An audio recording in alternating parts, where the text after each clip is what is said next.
Ya mara baada ya mchezo wetu dhidi ya Gaborone United na kufanikiwa kufuzu kwenda hatua inayofuata ya ligi ya mabingwa Afrika, kikosi kikarejea kambini na kuanza moja kwa moja maandalizi kuelekea mchezo wetu wa tarehe 1 mwezi wa 10 kwa maana ya kesho dhidi ya Namungo Football Club. Maandalizi yanakwenda vizuri, wachezaji wetu wote wapo katika hali nzuri, namshukuru Mwenyezi Mungu, wakitoa wale majeruhi ambao wamekuwa kwa muda mrefu, lakini wengine wote waliosalia wako timamu na tuko tayari kwa ajili ya mchezo. Tumeanza maandalizi kwa haraka kwa sababu ya ugumu na umuhimu wa mchezo wenyewe.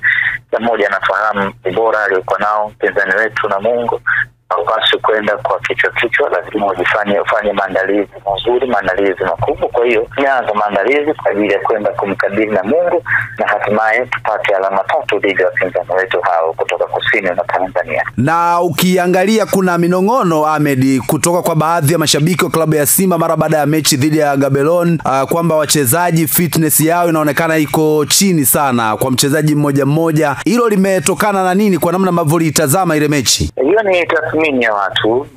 Sisi tunachoangalia tumefikia malengo. Tumekwenda kucheza mchezo kwa ajili ya kushinda na kufuzu. Tumefuzu. Kwa hiyo hatuna tena muda wa kuanza kuangalia nyuma mechi ilikuwaje na ilikuwaje.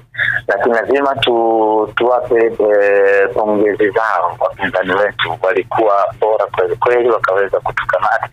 Sasa mpinzani akiwa bora sio lazima nyinyi fitness ikawa iko chini. Naweza mkawa na fitness iko juu kama wanajeshi, lakini mpinzani wako akawa bora kiufundi na mkazidiwa. Kwa hiyo ni swala la mpinzani na yeye kuwa bora akaweza kutawala mchezo, lakini mpinzani aliyekuwa bora zaidi ni yule ambaye amefuzu kwenda hatua inayofuata, na hapa anayezungumzia Simba Sports. Kwa maana kuelekea kwenye mechi dhidi ya Namungo kila kitu kipo sawa, wachezaji psychologically kusahau yale yaliyopita dhidi ya Gaborone, lakini pia viongozi kukaa na wachezaji kuwatengeneza vizuri kisaikolojia, mmelifanya hilo? Haya yote yafanyike kwa sababu gani? Labda nikuulize ndugu yangu. Timu imefuzu, tumeshinda, tumekwenda hatua inayofuata. Yote lazima uheshimu ya kwamba tumefuzu, hiyo inatosha kabisa. Mengine yanabaki kuwa ndani ya klabu.